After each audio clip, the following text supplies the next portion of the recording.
Hello, and welcome to this video on strengthening proposals for cross-sector impact through visions for scale. I'm Heather Tallis, and I'm the Secretariat Chair of the Bridge Collaborative, which is a global partnership among the Nature Conservancy, the International Food Policy Research Institute, Duke University, and PATH. And these organizations came together because we all see from our own starting points that the challenges that we're trying to address around the world are really tightly interconnected, whether we're starting to look at them from the perspective of health, development, or the environment. As you can see in this example, for sanitation challenges, multiple sustainable development goals or other globally agreed goals are often tightly interconnected in the world that we live in today and the systems that we're aiming to improve. And yet, most of the solutions that we continue to bring to the table are not integrated. We tend to take one lens into a problem and bring solutions that advance one aspect, for example, a health outcome or an environmental outcome, without considering all the others. In the Bridge Collaborative, we aim to change that, supporting teams to bring more integrated solutions to the reality of the challenges that we face today. One of the ways that we're aiming to change the way problems are solved is by supporting teams to strengthen their ideas for cross-sector impact. We did this through a fund in 2019 called the Bridge Spark Fund, where we welcomed proposals from the global community for ideas to cause impacts for health development and environment. As a part of that fund, we also helped 51 teams that put in proposals to strengthen their ideas through a workbook that we shared with those teams and a boot camp that we provided. This workbook's now been improved with feedback from those 51 teams and from other users, and we've generalized it to make it available to any teams that wish to strengthen their cross-sector ideas. So I'm sharing here some of the content that was developed for that workbook, and you can also find the workbook now on the Bridge Collaborative website. This workbook and the content that I'll share today is really meant to meet teams where they are with existing proposals. So this is not a systematic planning process that covers all the aspects of research or implementation design. We've focused on just the aspects that we see teams struggle with the most as they go to move beyond traditional single sector thinking to more of a systems view with multiple impacts. So the material that I'll share and that's available online is really meant for teams that are just starting to expand their thinking and that have an existing proposal to adjust. The workbook covers two main topics: how to expand beyond single sector impact and how to strengthen visions for scaling. This video covers the scaling content, and there's a separate video you can find on our website about expanding impacts. So let's get into scaling. Scaling is something that every sector has struggled with for decades, and that has many different meanings in different contexts. So we define scaling as expanding, adapting, and sustaining successful policies, programs, or projects in different places and over time to achieve a larger amount of impact. This is a definition we've taken from the development literature and seems to be relevant to a lot of the teams that we work with. So this is what we mean by scaling as we interact with teams. What I'll show today and what's available in the workbook are ideas that we've summarized and brought together from several different other existing resources. We've not done a systematic review of the literature or tried to be comprehensive, but we have pulled out frameworks and brought them together in ways that have been useful to multiple teams. These are some of the resources that we've used, drawing from synthesis of lessons from the development literature and also from the public health sphere, the beginning with the end in mind guidance from the World Health Organization and ExpandNet. There's several other resources that we've drawn from that are referenced in the workbook if you'd like to dig deeper. In general, we think about 5 different drivers for effective scaling. First, your idea needs to be proven to provide the impacts that are intended, so evidence of effectiveness is key. Then there needs to be a clear vision for scaling that identifies how change will happen into the future, who will drive that change, and how much impact is expected through scaling if that's an aspect that's of interest to funders or leaders. Scaling usually relies on strong leadership of individuals who have a clear vision and are well connected in the appropriate spheres. Often external catalysts help with scaling, opening opportunities through events or crises that make a shift in the system that can allow uptake at a larger scale. And often scaling relies on incentives and accountability to actually drive additional action for additional uptake. Today in this video, we're just going to address the vision aspect. This is a part we find is often weak in proposals for cross-sector impact, and so we'll give it special attention here. First, before writing a vision for scaling, it's worth thinking about several different dimensions of scaling that are possible. The terminology isn't necessarily important here, but we like this framework as a way to cover the bases of what types of scaling might be relevant for your program. I'll briefly describe each of these: quantitative scaling up, functional scaling up, political scaling up, and organizational scaling up.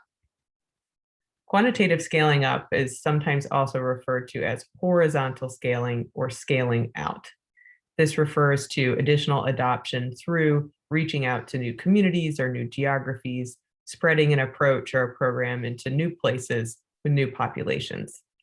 And an example here might be to take a health or a conservation intervention and introduce it to a new community or a different demographic group in a new place or a new ecosystem.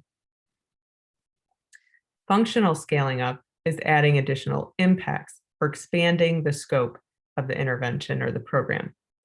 As an example, you might start with a household wash program or water, sanitation, and hygiene that introduces several different changes in a community setting, and then over time expand what's included in that program, perhaps to additionally include sustainable agriculture as a way to diversify diets and improve environmental outcomes.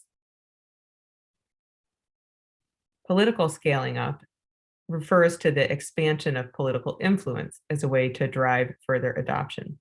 And this might be at sort of a high level through interventions and institutions that have large political reach, for example, through adoption of an approach by an entity like the United Nations, or it may be through local community leadership, cultivation of champions that expand the adoption of an approach. And finally, organizational scaling up, sometimes also called institutional scaling up, is when a project or a program is started by one organization and then introduced to and adopted by other organizations as a way to spread use. An example here might be the establishment of a pilot program on sustainable supply chains and food systems with one company, and then the creation of a corporate roundtable that adds 10 additional adopting companies over time. The point of introducing this approach is not that you would select only one of these dimensions of scaling, but that it's worth thinking about all four of them as you begin to imagine how your approach might be replicated and scaled over time. Often, successful scaling relies on more than one dimension, so these are not exclusive, and the point is not to choose only one. It is useful to have conversations with your team early on about which dimensions you imagine being relevant and which you hope to pursue, and then thinking about how you can bring those dimensions into the early planning stages and develop parts of pilots or programs that test in contexts that are relevant to each of the scaling up approaches you anticipate that you'll be using. Now moving into the vision for scale. A strong vision for scaling has two key elements. It's clear about who will promote future change for the scaling path, and how that change will be motivated to happen for the scaling approach. In some contexts, it's also important to include in the vision for scaling how much impacts are expected. And that may be relevant if leaders or funders are asking for estimates of potential impact over time beyond the lifetime of the immediate program. We'll go through an example here of what we often see as sort of weak visions for scaling. For example, we might be thinking about a challenge related to renewable energy and meeting the renewable energy commitments needed to achieve climate goals while addressing energy access needs and air pollution inequities faced by minority communities. This is an issue of increasing concern in the United States and in several other contexts around the world. There might be an idea to address this challenge by providing a subsidy and facilitation to minority homeowners and installers for the purchase and use of home solar units. So developing additional infrastructure for renewable energy access, specifically to communities that would benefit from improvements in air quality from alternative energy sources and from that access to renewable energy itself. And in a case like this, we might see a scaling vision that assumes sort of easy spread of an approach once it's proven out. So the scaling vision might be that we will share the findings of the pilot program, and then more homeowners will want to enroll. This is a sort of if you build it, they will come type of approach that rests on the belief that just demonstrating the approach is sufficient for scaling. This is seldom true, and so it's worth specifying more deeply how and why scaling is likely to happen. So here's an alternative example of a vision for scaling for the same program. With the same idea, this scaling vision assumes that the existing corporate partner will offer the same package to new service areas where they already operate as the path to scaling. So this is explicit about who will be expanding adoption into the future, the same corporate partner that the pilot program has. It's then also specific about how that will happen or why the adoption will grow. In this case, the project's proposing to lock in the subsidy support for both the implementer, the energy provider, and the homeowners through a campaign to secure city government budget allocation for the subsidy. So this is explicit about where the funding for future additional adoption will come from. And if required, the scaling vision could also include estimates of impact across all of the expected outcomes for this cross-sector solution. For example, adoption sometime into the future, say in the next 5 years, might expect to create 250,000 minority-owned households with new renewable energy access, might expect to reduce CO2 emissions by 1.4 to 2.8 million metric tons. We might expect 500,000 people a year to experience lower air pollution-related health risks, and we might expect 27,000 or so hectares per year of avoided habitat loss for energy infrastructure by using household roofs as the location of installation for new solar units. So this is an example of what we would consider a strong vision for scaling that's explicit about who will drive scaling, how it will happen, and how much impact is expected through those pathways. Now getting into the options for how you might create a strong scaling vision like that for your own initiative. There's 3 options to consider in frameworks that we've taken from other resources on the scaling path. This sets out who will drive that future change through increased adoption of your approach. So if you have a great proven idea, who will be responsible in the future for getting it to spread? So you can imagine an initial pilot demonstrating the effectiveness of a thing. Here, the thing being broadly interpreted as a technology or a policy or an intervention, any kind of program, communication campaign, et cetera, that you think will drive additional change in the future. So how do you go from small uptake or localized uptake of that thing to much larger spread of the idea? One option is through expansion. This is the same organization that promotes early adoption, growing its own efforts over time, either by growing itself in terms of size and reach, or by having more parts of a large organization promote the same kind of change and growth.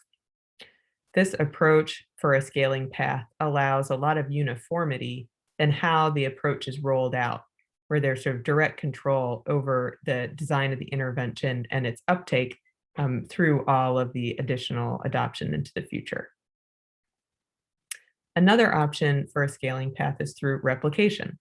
This is where the initial organization shares the successful idea with other organizations who then become the perpetuators of adoption.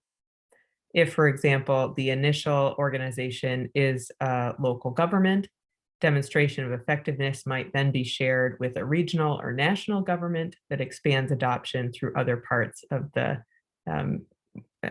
entity's area of control. This could happen also through nonprofit organizations, civil society organizations, any types of organizations who are also interested in the same outcomes. This approach allows more flexibility to take advantage of different organizations' strengths in different contexts. But as a trade-off, it also leads to sort of less control over the consistency and implementation of the design. The third option is spontaneous diffusion, where no additional individuals or organizations are needed to drive change into the future, but the idea spreads on its own. This is sort of everybody's dream of scaling, although it is in fact extremely rare that an idea really takes off on its own and spreads without assistance from an organization into the future. An example of spontaneous diffusion is what happened with cell phone technologies that very rapidly spread without anyone necessarily advocating for them. And another example is that some of the technologies that were introduced through the Green Revolution in agriculture spread quickly through very diverse contexts because agricultural extension infrastructure was already in place to connect information about new approaches to communities and to agronomists and farmers. So this is the third option. Here again are the three scaling paths that might be relevant. Again, multiple scaling paths may be used for any particular idea. And the main point here is to think through all three and make an intentional decision with your team about which are relevant to your approach. And then as early as possible in the design process, to think about what is going to be needed to engage those later adopters or those later drivers of change, and see if you've included engagement with them early in your implementation and design. Now switching to how change will happen or the scaling approach. Once we know who will be driving later change, it's also important to think about why they will be interested in doing so or how that change will be motivated. Here we also have three options to consider. The first being a hierarchical approach. In this option, change happens through well-informed deciders. This is a top-down approach where planning is usually an important part of the process. There's less participation and decision-making, and there's a small group of individuals who control outcomes. This type of an approach can work very well in hierarchical organizations, for example, in national policy development and design, or in private sector organizational change, where, for example, you may be able to inform a CEO about an effective approach and have that CEO influence their company to drive adoption of that successful approach. Another scaling approach is the individualistic approach. In this option, change happens through incentives and accountability. This often works well when there is a process or a product that can be standardized, and where that standard and its application can then be incentivized. So for example, sustainability certification, like a sustainable timber certification is an example where a standard is established and then a higher market value is awarded to companies that use that standard. There's other examples in things like microfinance programs in other cases. And then finally, the third option for a scaling approach is the relational approach. In this, change happens through participation and empowerment. This is almost the opposite of the hierarchical approach, where there's decentralization of power and processes, and participatory methods are used to adapt an approach or an idea to different communities and contexts. This can work well, for example, where communities are already engaged in management and can have that management improved for different outcomes. So for example, community health worker programs, community development, community-based natural resource management are all examples of this kind of an approach. Again, these approaches are not exclusive, although they obviously have strengths and weaknesses for different kinds of contexts and different types of interventions or ideas. The point again is to consider all three and to see if and when each might be relevant to the approach that you're trying to take.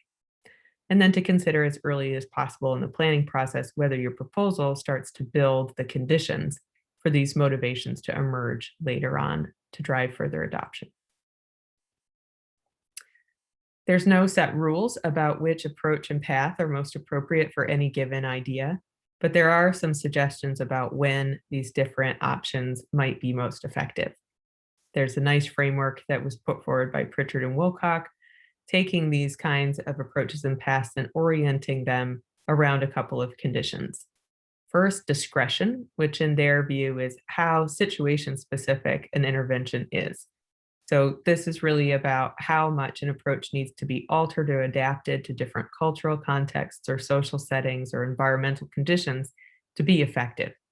So if something takes a lot of tailoring and a lot of adjustment to a new situation for the next adoption, it's high discretion.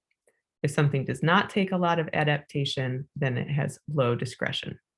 For example, what we discussed before, cell phones would be a low discretion idea. The other component that these folks have suggested is relevant to the path and approach you choose is transaction intensity. This is basically how hard is it to start the adoption of your idea. If, for example, you're talking about the spread of very large solar farms that require connection to electricity grids, there could be a very high transaction intensity to start the next adoption of that idea, as infrastructure needs to be built and connections to existing technology need to be created. Other aspects take very low transaction intensity, for example, the introduction of a communications campaign that can use existing communication pathways and doesn't require big capital investments or development of new constituencies to introduce an idea. So using these two conditions, we can think about which path and approach might be most relevant. And this is how they've arrayed these ideas along those axes.